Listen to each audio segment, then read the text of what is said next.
ରାଷ୍ଟ୍ରପତିକୁ ଦେଖା କରିଛୁ, ମୁଖ୍ୟମନ୍ତ୍ରୀଙ୍କୁ ଦେଖା କରିଛୁ। ସେମାନେ ଖାଲି ପ୍ରତିଶ୍ରୁତି ଦେଇଛନ୍ତି ହଁ ଆପଣମାନଙ୍କ କାମ ହେଇଯିବ। 27ଟା କାର୍ଯ୍ୟ ବା କର୍ତ୍ତବ୍ୟ ଦାୟିତ୍ୱ ଦେଇଛନ୍ତି। ଆମେ ତ ବାରମ୍ବାର ଦାବି ଦଉଛୁ କିନ୍ତୁ ଆମର କୌଣସି ଦାବି ସରକାର କର୍ଣ୍ଣପାତ କରୁନାହାନ୍ତି। ଯଦି ଆଗାମୀ ଦିନରେ ଏମିତି ଆମର ଦାବି କେହି କର୍ଣ୍ଣପାତ ନ କରନ୍ତି ତାହେଲେ ଆମେ ବାଧ୍ୟ ହୋଇ ରାଜରାସ୍ତାକୁ ଓହ୍ଲାଇବୁ, ତାହା ହାଣ୍ଡି ଛାପ ଆନ୍ଦୋଳନ କରିବୁ। ନମସ୍କାର, ମୋ ନାମ ହେଉଛି ଚିତ୍ରଲତା ସିଂ। ମୁଁ ସାମାଖୁଣ୍ଟା ବ୍ଲକର ପାଇକ ବସା SSD ହଷ୍ଟେଲର ଶିଷ୍ୟ ଭାବରେ କାର୍ଯ୍ୟ କରୁଅଛି। 2015ରୁ ସାର୍ 11 ବର୍ଷ ହୋଇଗଲାଣି। ଦରମା କେମିତି ମିଳୁଛି? ସାର୍ ଦରମା ତ ମଝିରେ ମଝିରେ ଠିକ ମିଳେ, ମାସକୁ ମାସ ମିଳେ। ଫେର ଏଥର ଏଇ ମାନେ 4 ମାସ ହେଲାଣି ସାର୍ ଦରମା ମିଳେ। ସରକାରଙ୍କ କେତେ ନିୟମ ଆପଣ ପାଳନ? ସାର୍ 27ଟା। 27ଟା ଭିତରେ କଣ କଣ ସେମିତି ଅଛି ପାଳନ? ସାର୍ ଆମେ ରୋଷେଇ କରୁ। କଣ 27ଟା କଣ? ସାର୍ 27ଟା ନିୟମ ଅଛି, ଦେଖନ୍ତୁ।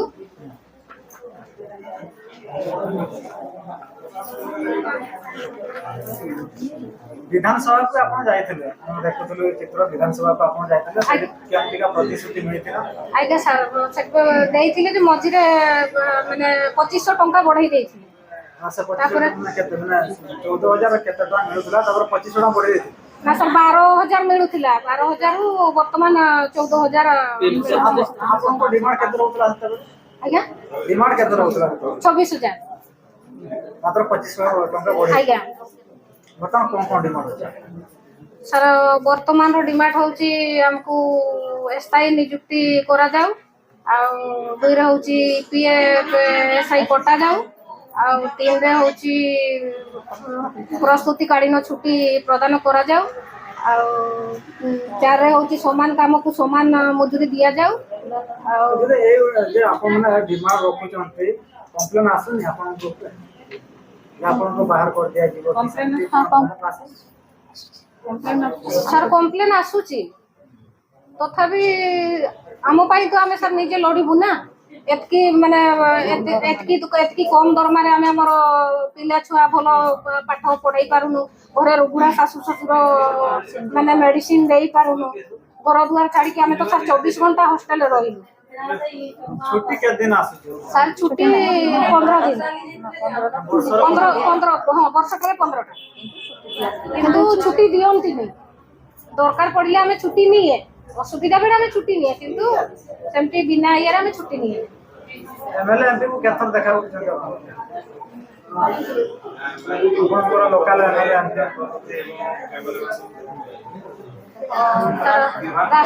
ରାଷ୍ଟ୍ରପତିକୁ ଦେଖା କରିଛୁ, ମୁଖ୍ୟମନ୍ତ୍ରୀଙ୍କୁ ଦେଖା କରିଛୁ।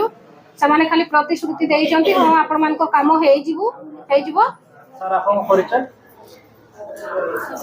ମୁଁ ଜିଲ୍ଲା ସଭାପତି ଅନୁସୂଚିତ ଏବଂ ଜନଜାତି ଜିଲ୍ଲା ରସିଆ ସଂଘର ସଭାପତି, ଜିଲ୍ଲା ସଭାପତି।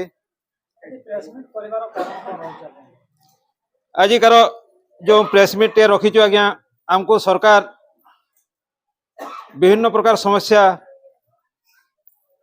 रो समाधान करूना से सरकार को ए प्रेसमिट माध्यम रे जणावा पई आज प्रेसमिट टे रखीचु। ए समस्या तो आज्ञा आमे रशिया माने 1993 मसीह आज पर्यंत कार्य करी आसुछु एवं 93 मसीह जे जड़े पोस्टिंग पाई तो जेतिकी दरमा आज जड़े पोस्टिंग पाले सेतिकी दरमा 31 वर्ष मध्य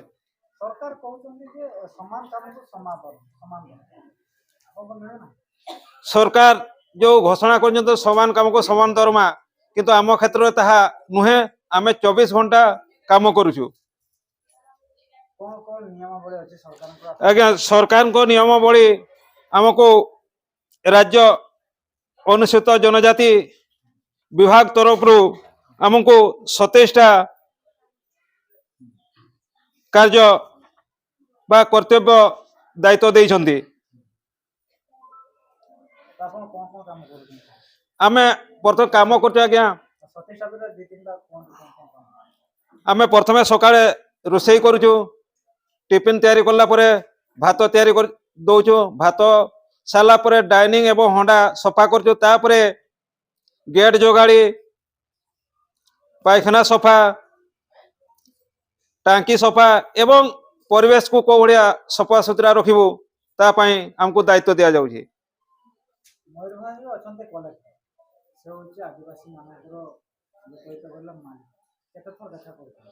ଆଜ୍ଞା, ଆମେ କଲେକ୍ଟରଙ୍କୁ ପ୍ରତ୍ୟେକ ମାସରେ ଗୋଟିଏ ଗୋଟିଏ ଆମେ ଦାବିପତ୍ର ଦଉଛୁ ଏବଂ ସେ ଦାବି ପଠଉଛନ୍ତି ନା ପଠଉନାହାନ୍ତି? ସେ ଦାବି ପଠାଉଛନ୍ତି, କିନ୍ତୁ ଆମକୁ ଆଜି ପର୍ଯ୍ୟନ୍ତ କିଛି ଉତ୍ତର ମିଳିନାହିଁ। କ'ଣ କ'ଣ ଦାବି ରହୁଛି ଆଜିକାଲି? ଆଜିକାର ପ୍ରେସ୍ ମିଟ୍ ମାଧ୍ୟମରେ ଆମେ ଦାବି ରଖିଛୁ ଯେଉଁ 1993 ମସିହାରୁ ଠାରୁ କାର୍ଯ୍ୟ କରି ଆସୁଛନ୍ତି ରୋଷେଇଆ ଓ ସେବାୟତମାନଙ୍କୁ ସ୍ଥାୟୀ ନିଯୁକ୍ତି କରାଯାଉ। ଦୈନିକ 24 ଘଣ୍ଟା ବଦଳରେ 8 ଘଣ୍ଟା ଡ୍ୟୁଟି କରିବାର ବ୍ୟବସ୍ଥା କରାଯାଉ ଏବଂ 8 ଘଣ୍ଟାରୁ ବେଶୀ କାମ କଲେ ଓଭର ଡ୍ୟୁଟି ଟାଇମ୍ ପଇସା ଦିଆଯାଉ। ବର୍ତ୍ତମାନ ଚାଲିଛି ଶୀତ ଅଧିବେଶନ, କ'ଣ ଚିନ୍ତା କରୁଛନ୍ତି? ଶୀତ ଅଧିବେଶନରେ ବର୍ତ୍ତମାନ ଆମେ ଆଜି ଆଜ୍ଞା ପ୍ରେସ୍ ମିଟ୍ 2 ତାରିଖ କରୁଛୁ ଏବଂ ଆମରି ଶିଷ୍ୟ ଭାଇ ଭଉଣୀମାନେ ଭୁବନେଶ୍ୱରରେ ଆଜ୍ଞା ସମ୍ବିଧାନ ଅଧିବେଶନ ସାମ୍ନାରେ ବିକ୍ଷୋଭ ପ୍ରଦର୍ଶନ କରୁଛନ୍ତି। ନା ସେଠି ବି ଚାଲିଛି? ହଁ, ଚାଲିଛି ଯେ ଉଠି ଯାଇଛନ୍ତି ଏବଂ ବିଧାନସଭାରେ ମଧ୍ୟ ପଡ଼ିଛି କଥା।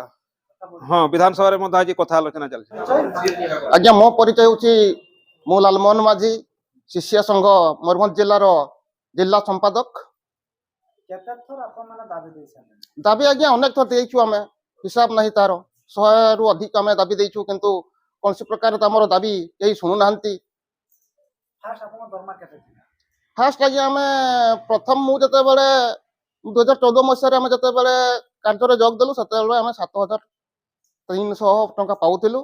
ତାପରେ ଏମିତି 8,880, ତାପରେ 10,880 ଟଙ୍କା, ପରେ ଆମେ 12,000 ଟଙ୍କା ପାଇଲୁ ଏବଂ କିଛି ଦିନ ପୂର୍ବରୁ ଅର୍ଥାତ୍ 6-7 ମାସ ପୂର୍ବରୁ ଆମେ 14,375 ଟଙ୍କା ଦରମା ପାଉଅଛୁ। ବର୍ତ୍ତମାନ ସମୟରେ ଯାହା ଚାଲିଛି ବଜାର ଦର, ତା ସହିତ ତୁଳନା ହେଉଛି?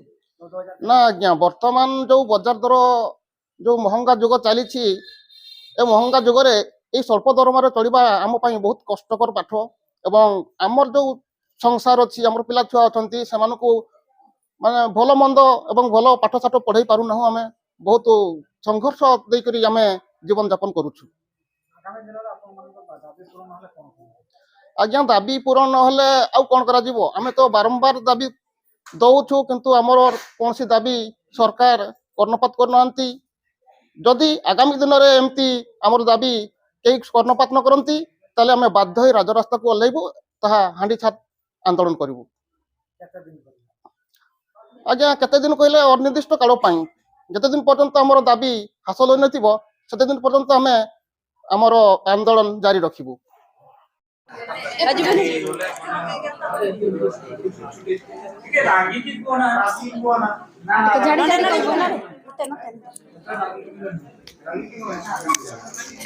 জোর লাগবেন, হ্যাঁ।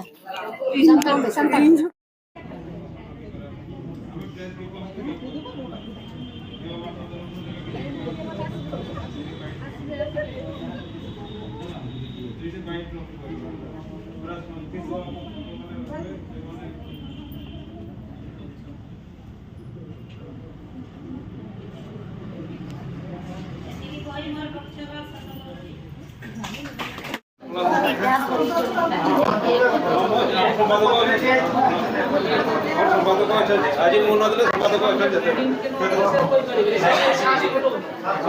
ରିହର୍ସାଲ କରାଯାଏ।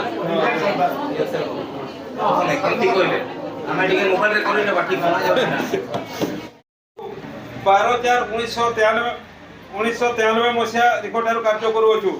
ଆଜି ପର୍ଯ୍ୟନ୍ତ